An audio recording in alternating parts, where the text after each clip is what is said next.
Morning మ్యాగజైన్కి స్వాగతం. ప్రముఖ దినపత్రికలో వస్తున్న వార్తలు వెనకాల జరుగుతున్న పరిణామాలు చూద్దాం. ఈనాడు చూస్తే తెలుగు తేజాలకి పద్మాభిషేకం అన్నటువంటి వార్తను హైలైట్ చేశారు. వెంకయ్యనాయుడు చిరంజీవులకు పద్మవిభూషణ్, ఒకేసారి ఇద్దరు తెలుగువారికి రెండో అత్యున్నత పౌర పురస్కారం, 5గురికి వీటిని ప్రకటించిన కేంద్రం. 17 మందికి పద్మభూషణ్, 110 మందికి పద్మశ్రీ, 132లో తెలుగువారు 8 మంది, తెలంగాణ నుంచి 5గురికి పద్మశ్రీలు. ఈ పురస్కారాన్ని నవభారత నిర్మాతలకు అంకితం అంటూ ఈ పురస్కారాన్ని వినమ్రంగా స్వీకరిస్తున్నాను. దేశంలోని గ్రామాలు, రైతులు, యువత, మహిళలు సహా నవభారత నిర్మాణంలో భాగస్వాములు అవుతున్న ప్రతి ఒక్కరికి ఈ పురస్కారాన్ని అంకితం చేస్తున్నానని చెప్పడానికి సంతోషిస్తున్నాను. ఇది వారికి దక్కిన గుర్తింపుగా భావిస్తున్నానంటూ వెంకయ్యనాయుడు గారి స్టేట్మెంట్. అట్లాగే పద్మవిభూషణ్ లభించినందుకు నాకు చాలా సంతోషంగా ఉంది. ఒక్క తల్లి కడుపును పుట్టకపోయినా నన్ను సొంత మనిషిగా, అన్నయ్యగా, బిడ్డగా భావించే కోట్ల మంది ఆశీస్సులు, నా సినీ కుటుంబ అండదండలు, అలాగే నీడలా వెన్నంటి నడిచే లక్షలాది మంది అభిమానుల ప్రేమ, ఆదరణ వల్లే ఈరోజు ఈ స్థాయిలో ఉన్న నాకు దక్కిన ఈ గౌరవం వాళ్ళదే. నన్ను ఈ ప్రతిష్టాత్మక అవార్డుకి ఎంపిక చేసిన భారత ప్రభుత్వానికి, ప్రధాని నరేంద్ర మోడీకి హృదయపూర్వక కృతజ్ఞతలు అంటూ చిరంజీవి స్టేట్మెంట్ కూడా ఇక్కడ హైలైట్ చేశారు. పద్మవిభూషణ్లు వైజయంతిమాల, పద్మా సుబ్రహ్మణ్యం, బిందేశ్వర్ పాఠక్ వస్తే పద్మభూషణ్లు విజయకాంత్, ఉషా ఉదుప్, మిథున్ చక్రవర్తిలకి పద్మశ్రీ ఉమామహేశ్వరికి లభించినాయి అన్నటువంటి వార్తని ఇక్కడ హైలైట్ చేశారు. ఇకపోతే అమ్మ తోడు మా కుటుంబాన్ని చీల్చింది జగనన్నే, అందుకు సాక్ష్యం దేవుడు, నా తల్లి విజయమ్మే, నాకు అన్యాయం చేసినా పర్లేదు, ప్రజలకు మేలు చేస్తారనుకున్న ఆంధ్ర రాష్ట్రాన్ని భాజపాకు బానిస చేశారు, సీఎం అయ్యాక ప్రత్యేక హోదా కోసం మాట్లాడలేదు, కాకినాడలో పీసీసీ అధ్యక్షురాలు షర్మిల ధ్వజం, కాంగ్రెస్ పార్టీ ఆంధ్రప్రదేశ్లో నా కుటుంబాన్ని చీల్చిందని సీఎం జగన్ అన్నారు. నిజానికి రాష్ట్రం అలా దయనీయ స్థితిలో ఉందంటే కారణం చంద్రబాబు, జగన్. రాజశేఖర రెడ్డి కుటుంబం చీలింది అంటే అది చేజేతులారా చేసుకున్న జగనన్నే, దీనికి సాక్ష్యం దేవుడు, నా తల్లి రాజశేఖర రెడ్డి భార్య విజయమ్మ, నా యావత్ కుటుంబం అంటూ రాజశేఖర రెడ్డి పాలనకు, జగన్ పాలనకు, ఆకాశానికి భూమికి, నక్కకు నాకలోకానికి ఉన్నంత తేడా ఉందని ఆంధ్రప్రదేశ్ పీసీసీ అధ్యక్షురాలు వైఎస్ షర్మిల ఎద్దేవా చేశారు. కాకినాడ, ఏలూరులో గురువారం ఉమ్మడి తూర్పుగోదావరి, పశ్చిమ గోదావరి జిల్లాల కాంగ్రెస్ ముఖ్య నాయకులు, కార్యకర్తల విస్తృత స్థాయి సమావేశంలో షర్మిల ప్రసంగించారు. రాజశేఖర రెడ్డి కుటుంబం చీలిపోవడానికి జగనే కారణమన్నారు. నాన్న ఉన్నంతకాలం ప్రజల మధ్య బతికారు, కానీ ఆయన వారసుడిని చెప్పుకునే జగన్ నియంతలా తయారయ్యారు. పెద్ద కోటలు కట్టుకున్నారు, ప్రజలెవరూ దగ్గరికి రావడానికి వీల్లేదు, ఎన్నికలు వస్తేనే ఆయన ప్రజల వద్దకు వస్తారు, కనీసం సొంత ఎమ్మెల్యేకు కనిపించారు. అప్పట్లో రాజశేఖర రెడ్డి ప్రజా దర్బార్ నడిపేవారు, ఆ స్వేచ్ఛ ఇప్పుడు ఉందా అని షర్మిల ప్రశ్నించారు. ఆంధ్రప్రదేశ్కి ప్రత్యేక హోదా పోయే, పరిశ్రమలు, వ్యవసాయానికి నీళ్లు రాకపోయే, పోలవరం పోయే అంటూ షర్మిల ధ్వజమెత్తారన్నటువంటి వార్తని ఇక్కడ ప్రధానంగా హైలైట్ చేశారు. ఇకపోతే సొంత గూటికి కర్ణాటక మాజీ సీఎం సెట్టర్ అన్నటువంటి వార్తని హైలైట్ చేశారు. లోక్సభ ఎన్నికల ముంగిట బీజేపీలోకి, కర్ణాటక అసెంబ్లీ ఎన్నికల సందర్భంగా బీజేపీ టికెట్ లభించక కాంగ్రెస్లో చేరిన ఆ రాష్ట్ర మాజీ ముఖ్యమంత్రి జగదీష్ షెట్టర్ తిరిగి సొంత గూటికి చేరుకున్నారు. గురువారం ఢిల్లీలో బీజేపీ జాతీయ అధ్యక్షుడు జేపీ నడ్డా సమక్షంలో పార్టీ కండువా కప్పుకున్నారు. పార్టీ రాష్ట్ర అధ్యక్షుడు బీవై విజయేంద్ర, మాజీ ముఖ్యమంత్రి బీఎస్ యడ్యూరప్ప, కేంద్ర మంత్రి రాజీవ్ చంద్రశేఖర్ సమక్షంలో పార్టీలో చేరారు. ఈ సందర్భంగా షెట్టర్ మాట్లాడుతూ మోడీ మళ్లీ ప్రధానమంత్రి కావాలన్న సంకల్పంతో బీజేపీలో చేరినట్టు వెల్లడించారు. కాగా ఎన్నికల ముంగిట పార్టీలో చేరిన షెట్టర్ కాంగ్రెస్ హుబ్బళ్ళి, ధార్వాడ సెంటర్ నుంచి టికెట్ ఇచ్చింది. ఇక్కడ ఓటమి పాలవడంతో విధాన పరిషత్ సభ్యుడిగా ఎంపిక చేసింది. అయినప్పటికీ లోక్సభ ఎన్నికల ముంగిట లింగాయత్ సముదాయానికి చెందిన సెట్టర్ భాజపాలో చేరడం రాష్ట్ర రాజకీయాల్లో చర్చనీయాంశమైంది అన్నట్టు వార్తని హైలైట్ చేశారు. ఇకపోతే సాక్షి వచ్చేటప్పటికి వాళ్ళంతా రిపబ్లిక్ డే అడ్వర్టైజ్మెంట్లతో ఉన్నాయి. అన్ని పత్రికలు కూడా వార్తలు తగ్గిపోయినాయి. సాక్షి 3,67,305 మందికి పునర్జన్మ, ఆరోగ్యశ్రీతో గుండెకు భరోసా, పేదల ప్రాణానికి రాష్ట్ర ప్రభుత్వం పెద్దదన్ను అంటూ వివిధ కారణాలతో పెరుగుతున్న గుండెపోట్లు, పేద మధ్యతరగతి వారికి వైఎస్ఆర్ ఆరోగ్యశ్రీ కింద ఉచిత చికిత్స, ఒక్క గుండె చికిత్సల కోసమే 2,229 కోట్ల వెచ్చింపు, ఏ ఒక్కరూ కుటుంబానికి దూరం కాకూడదని సీఎం వైఎస్ జగన్ తాపత్రయం, ప్రొసీజర్లు 1,059 నుంచి 3,257కు పెంపు, ఏకంగా 25 లక్షల వరకు వైద్యం ఉచితం, ఆరోగ్యశ్రీ, ఆరోగ్య ఆసరా కోసం 13,000 కోట్ల ఖర్చు, 40 లక్షల మందికి ఉచితంగా వైద్య సేవలు, కొత్తగా 17 మెడికల్ కళాశాలల ఏర్పాటు, నాడు నేడు కింద ప్రభుత్వ ఆసుపత్రుల అభివృద్ధి, 53,000 మందికి పైగా వైద్యులు, వైద్య సిబ్బంది నియామకం, ఉద్దానంలో వైఎస్ఆర్ కిడ్నీ పరిశోధన కేంద్రం, సూపర్ స్పెషాలిటీ ఆసుపత్రి, ఫ్యామిలీ డాక్టర్ పేరుతో గ్రామీణులకు మరింత చేరువైన వైద్యం, వీటన్నిటికీ తోడు జగనన్న ఆరోగ్య సురక్ష క్యాంపులు అన్నటువంటి వార్తని హైలైట్ చేశారు. అయితే మారుమూలన హల్ సెల్ అంటూ గిరిజన ప్రాంతాలకు సమర్థవంతమైన టెలికాం సేవలు, 400 సెల్ టవర్ల ప్రారంభ కార్యక్రమాలు సీఎం వైఎస్ జగన్. అల్లూరు సీతారామరాజు, పార్వతీపురం, మన్యం, ప్రకాశం, ఏలూరు, శ్రీకాకుళం, కాకినాడలో కనెక్టివిటీ, వీటి ఏర్పాటు 944 ఆవాసాలు, 2.42 లక్షల మందికి ప్రయోజనం, మొత్తంగా 3,119 కోట్లతో 2,900 టవర్ల నిర్మాణాలు, 5,459 గ్రామాలకు కనెక్టివిటీనే లక్ష్యం, కేంద్ర ప్రభుత్వ భాగస్వామ్యంతో అడుగులు, టవర్ల ఏర్పాటుకు అవసరమైన భూముల అప్పగింత, ప్రతి ఇంటికి సంక్షేమ ఫలాలు అందించాలన్నదే మా తాపత్రయం అంటూ జగన్మోహన్ రెడ్డి స్టేట్మెంట్ ఇక్కడ హైలైట్ చేశారు. అయితే బాబు స్క్రిప్ట్ షర్మిల రిపీట్ అంటూ 70,000 కోట్ల విలువైన పోర్టును 600 కోట్లకు అమ్మేశారంట అబద్ధాలు. గంగవరం పోర్టులో 89.6% వాటా డివిఎస్ రాజు కుటుంబాన్ని 6,200 కోట్ల వాల్యుయేషన్తో ఈ వాటాను కొన్న అదానీ గ్రూప్.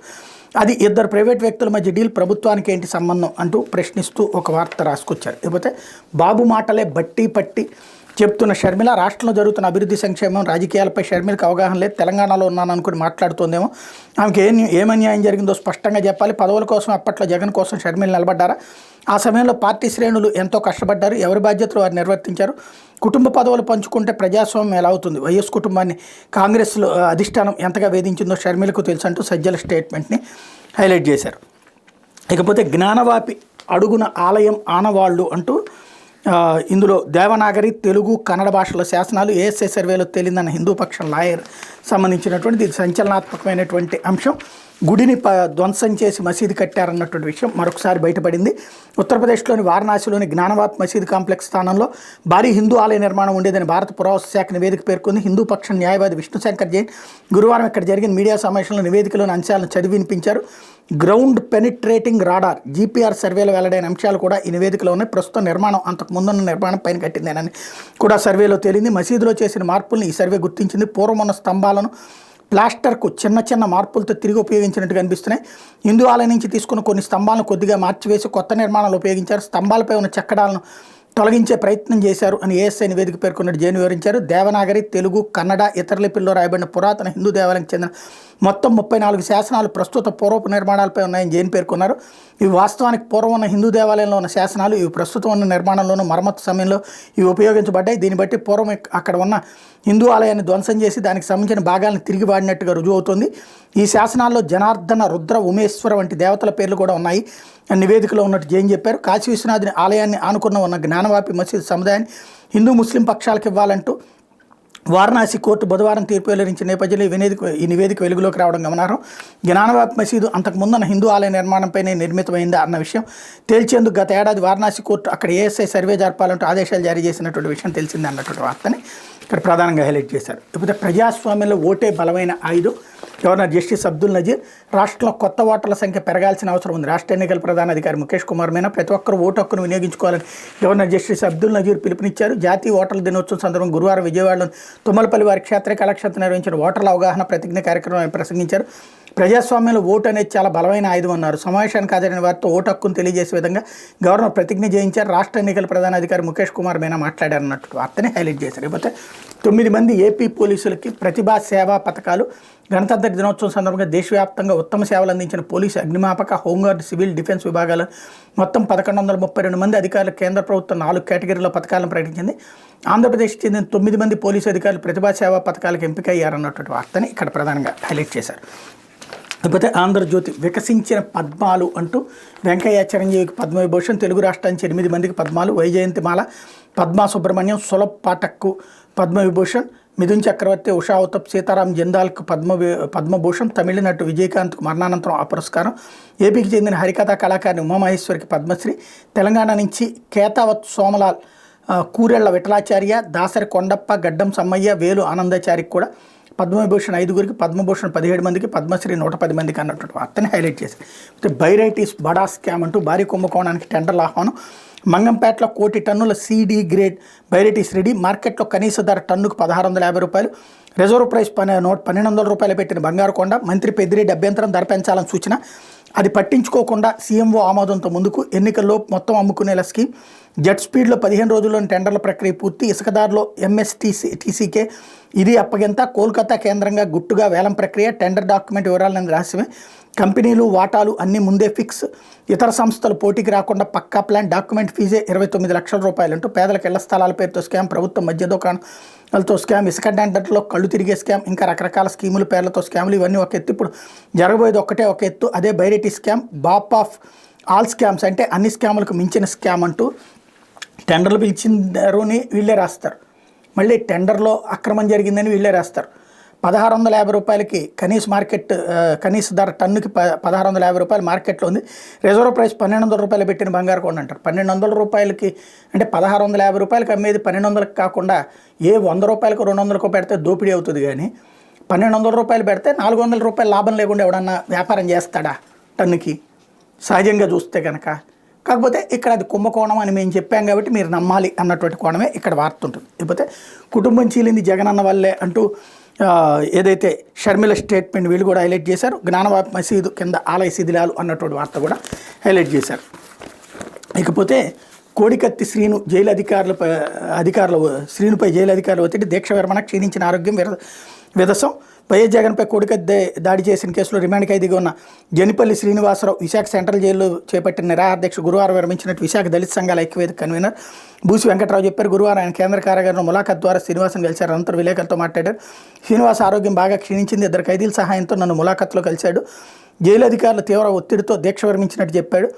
అతనికి మెరుగైన వైద్యం అందించాలని వెంకట్రావు ప్రభుత్వాన్ని డిమాండ్ చేశారన్నటువంటి వార్తను హైలైట్ చేశారు. మొన్నటిదాకా అతన్ని రెచ్చగొట్టారు, దీక్ష, ఆ తర్వాత విరమణ, కోర్టులో అయినా సరే దాంట్లో జోక్యం చేసుకోవు, అతనిది అయిపోయింది. ఇప్పుడు మరొక వైపున దస్తగిరి కాన్సెప్ట్ వచ్చింది. మీ వాళ్ళనే వదలలేదు, ఇక మమ్మల్ని వదిలేస్తారా, చంపుతారేమో చంపండి. బెయిల్ లభించిన దస్తగిరి ఇంటికి రాలేని పరిస్థితి, తప్పు చేయకుండా అవినాష్ రెడ్డి కోర్టుకు ఎందుకు వెళ్తున్నాడు, రాక్షసత్వాన్ని మీ వాళ్ళపై చూపండి. దస్తగిరి భార్య, మీ వాళ్ళని విడిచిపెట్టినప్పుడు మమ్మల్ని విడిచిపెట్టనప్పుడు మమ్మల్ని వదిలేస్తారు, మాకు నమ్మకం లేదు. నా భర్తకు బెయిల్ వచ్చిన పులివెందులకు రాలేని దుస్థితి నెలకొందంటూ మాజీ మంత్రి వైఎస్ వివేకానంద రెడ్డి హత్య కేసులో అప్రూవర్గా మారిన దస్తగిరి భార్య షవానా ఆవేదన వ్యక్తం చేశారు. గురువారం మీడియాకు ఒక వీడియో సందేశాన్ని ఆమె విడుదల చేశారు.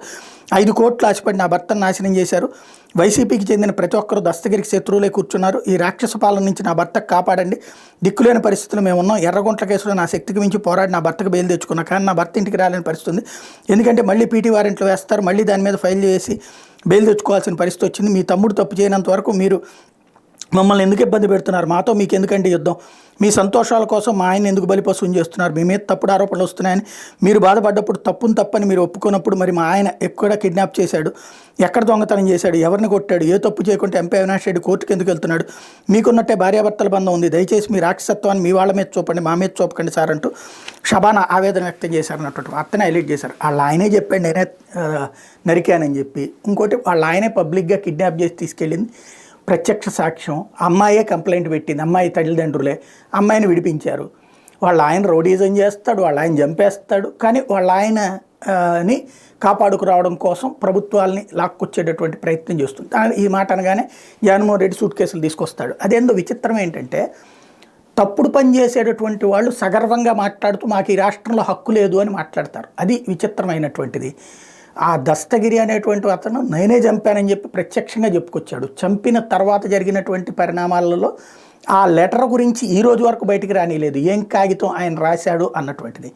ఒక పెద్ద కుటుంబపు వ్యవహారంలో దూరారు వీళ్ళు, వెళ్ళి అక్కడ మర్డర్లో పార్టిసిపేట్ చేశారు. అయితే అసలు వాళ్ళని కాపాడే ప్రయత్నంలో వేరే వాళ్ళని, ఇప్పుడు నిజంగా కనుక ఏ హక్కు లేకపోతే జీవుడెంత సగర్వంగా మాట్లాడగలుగుతుందా, వీడియోలు రిలీజ్ చేయగలుగుతుందా? ఇంకోటి చంపానని తనే ఒప్పుకున్నాడు కదా, గొడ్డలతో గుండెల మీద నరికానని చెప్పేసి.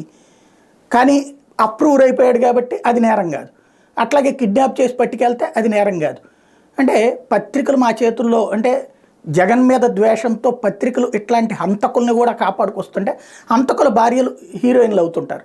ఇదివరకు ఇదే పని చేసినటువంటి మొద్దుసీను విషయంలో పత్రికలు ఒక రకంగా వ్యవహరించినాయి, అప్పుడు మొద్దుసీన్ దుర్మార్గుడు అని రాసినాయి, ఇప్పుడు దస్తగిరి హీరో అని రాస్తున్నాయి. అదే ఇక్కడ విచిత్రమైనటువంటిది, ఎవరి ధోరణి వాళ్ళకే ఉంది. ఇది దినపత్రికలు వచ్చిన వార్తలు వెనకాల జరుగుతున్న పరిణామాలు.